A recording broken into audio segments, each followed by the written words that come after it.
মদিনায় থেকে যদি মক্কায় পায়ে হেঁটে হজ করতে যাওয়ার অনুমতি না থাকে, তাহলে বাংলাদেশ থেকে আলিফ মাহমুদের আপনার সৌদি আরবে হজ করতে যাওয়ার অনুমতি আছে। জোরে বলো, পায়ে হেঁটে চলবে?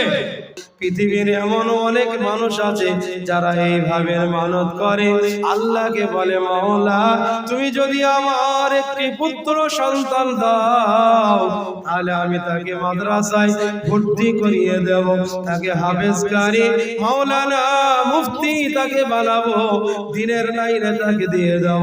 ওগো আল্লাহ তুমি যদি আমার চাকরিটা দিয়ে দাও, তাহলে প্রথম মাসের যে বেতনটা পাবো সেটা এতিম কাঙাল গরিব ফকির মিসকিন দরিদ্রদের মাঝখানে বন্টন করে দেব। ওগো আল্লাহ তুমি যদি আমার ছেলের অসুখটা ভালো করে দাও, তাহলে আমি 3 খানা তোমার জন্য রোজা রাখবো। এগুলো ভালো আপনার মানো, কিন্তু সমাজে কিছু খারাপ মানত আছে। অনেকেই বলে আল্লাহ তুমি যদি আমার অমুক উদ্দেশ্যটা পূরণ করে দাও, তাহলে আমি মির্জাপুর গ্রামে এক দিল গান দেব। এক দিল গান বোঝে? লেটো লেটো গান, যাত্রা পালা, এলে যাত্রা দেব, লেটু গান দেব, চলবে না। কোন নাজাইজ কাজ আর হারাম কাজের আপনার মানত করা চলবে না।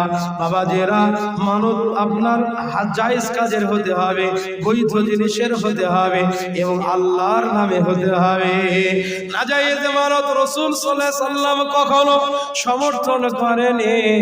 যেমন আপনার আবু দাউদ শরীফের 3299 নম্বর হাদিস, আপনার হযরত উকবা ইবনে আমির রাদিয়াল্লাহু তাআলা আনহু আল্লাহর নবীর কাছে এসে বললেন নাযারাতু খুদি আন তামশিয়া ইলা বাইতিল্লাহ ইয়া রাসূলুল্লাহ ইয়া হাবিবাল্লাহ, আমার বোন মানত করেছে যে সে পায়ে হেঁটে মক্কাতে হজ করতে যাবে, তাহলে আপনার এ সমর্থন আছে না নাই? এটা অনুমতি দিচ্ছেন কি দিচ্ছেন না বলুন? আল্লাহর নবী বললেন না, সে হজ করবে বলেছে, হজ তাকে করতে হবে, কিন্তু পায়ে হেঁটে যাওয়া যাবে না। যেহেতু তার বাহন আছে, সওয়ারি আছে, ওই বাহনের উপরে চেপে তাকে হজ করতে যেতে হবে। মদিনায় থেকে যদি মক্কায় পায়ে হেঁটে হজ করতে যাওয়ার অনুমতি না থাকে, তাহলে বাংলাদেশ থেকে আলিফ মাহমুদের আপনার সৌদি আরবে হজ করতে যাওয়ার অনুমতি আছে। জোরে বলুন, পায়ে হেঁটে চলবে? আরে যেখানে আপনার একদিনে পৌঁছে যাবে সেখানে 1 বছর সময় নষ্ট করা যায়? যেটা বলুন, যেখানে অল্প টাকা খরচ হবে সেখানে লক্ষ লক্ষ টাকা খরচ করা যায়? যেখানে কোনো কষ্ট হবে না, অযথা শরীরকে কষ্ট দেওয়া যায়? জায়েজ নাই। মহতারাম, সর্বপ্রথম ভারত থেকে আপনার কেরালা রাজ্যের শিহাব চত্বর নামে একজন ব্যক্তি চলে গেল সৌদি হজ করতে পায়ে হেঁটে।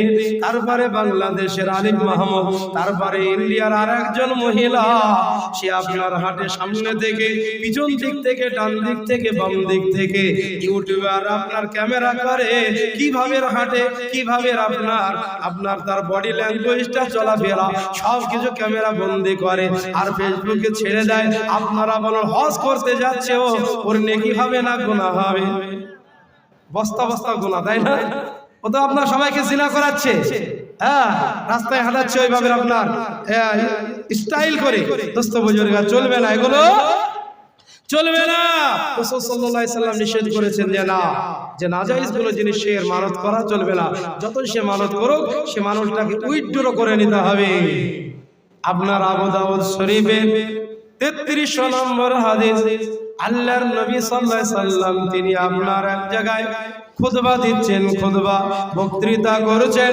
হঠাৎ একজন ব্যক্তি এসে নবীজির সামনে কিছুটা দূরে আপনার দাঁড়িয়ে গেল, চুপচাপ রোদের মধ্যে দাঁড়িয়ে আছে, বসছে না। আল্লাহর নবী তাকে ডেকে বললেন, মানুষজনকে বললেন ওকে বসতে বলো, এখানে আসতে বলো, সামনে ছায়াতে বসতে বলো। বাকি লোকেরা বলল ইয়া রাসূলুল্লাহ, ইয়া হাবিবাল্লাহ, ওই লোকটি এখানে বসবে না, ও মানত করেছে দাঁড়িয়ে থাকবে। কি মানত করেছে?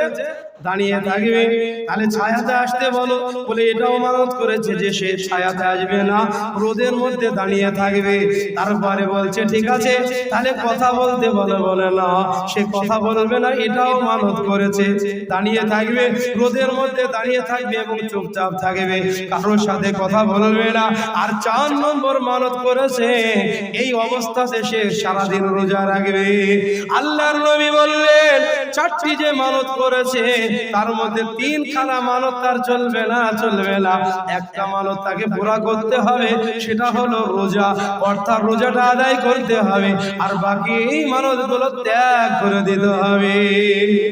সেই জন্য নাজায়েজ কোন মানত সমর্থন করেনি। তাই মানত হবে আপনার জায়েজ না, বৈধ না অবৈধ, জোরে বলুন। আর কার নামে হবে? জোরে বলুন, কার নামে? আল্লাহর নামে।